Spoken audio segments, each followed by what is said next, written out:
ఎంతటి సంకటాన్నైనా పటాపంచలు చేసి కోరిన వరాలిచ్చే ఆపద్బాంధవుడు శ్రీ సింహాద్రి అప్పన్న స్వామి వారు. ప్రపంచంలో ఆయనను మించిన వారు మరెవరూ లేరని నమ్మిన భక్తులు చెబుతుంటారు.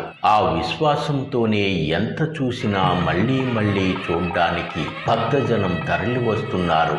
అశేష భక్తజనం కొండమెట్ల మార్గం నుంచి 1000 మెట్లెక్కి స్వామివారి దర్శనం చేసుకుంటున్నారు. మెట్టు మెట్టుకు పసుపు కుంకుమలు అద్ది వారి ప్రగాఢమైన భక్తిని చాటుకుంటున్నారు.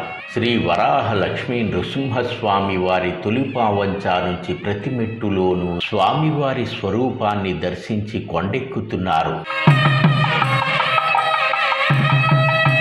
అచ్యుతాపురం ప్రాంతానికి చెందిన రాజు అనే భక్తుడు తాను కోరుకున్నట్లే మర్చెంట్ నేవీలో ఉద్యోగం పొందారు. సుదూర ప్రాంతంలో సాహసోపేత విధి నిర్వహణలో ఇంటికి తిరిగి వచ్చాక శ్రీ సింహాద్రినాథుని మెట్ల మార్గం నుంచి దర్శిస్తుంటారు. శనివారం మెట్టికి పసుపు కుంకుమలు సమర్పించి శ్రీ సింహాద్రినాథుని దర్శనం చేసుకున్నారు. శ్రీ సింహాద్రి అప్పన్న స్వామి వారి దయవల్లే తాను బాగున్నానని ఆయన ప్రగాఢ భక్తి విశ్వాసాలను ప్రదర్శిస్తుండడం విశేషం. షిప్లో జాబ్ వస్తే ఇలా చేస్తారనుకుంటున్నాను.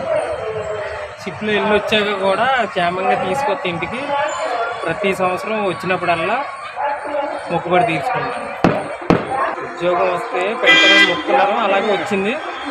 తర్వాత మరి షిప్ అన్నది ఒక రిస్క్ జాబ్. క్షేమంగా వెళ్ళి క్షేమంగా మళ్ళీ ఇంటికి తీసుకొస్తే ఇంటికి వచ్చినప్పుడల్లా మళ్ళీ మెట్టికి మళ్ళీ పసుపు కుంకుమ పెడతానని మొక్కున్నాను. అలాగే వచ్చినప్పుడల్లా పెడతాను.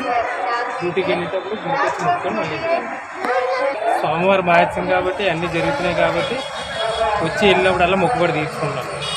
మెట్టికి పసుపు కుంకుమ పెడితే మనం అనుకునే అన్ని కోరికలు నెరవేరుతాయని పెద్దల నుంచి వస్తున్న ఆచారాలు.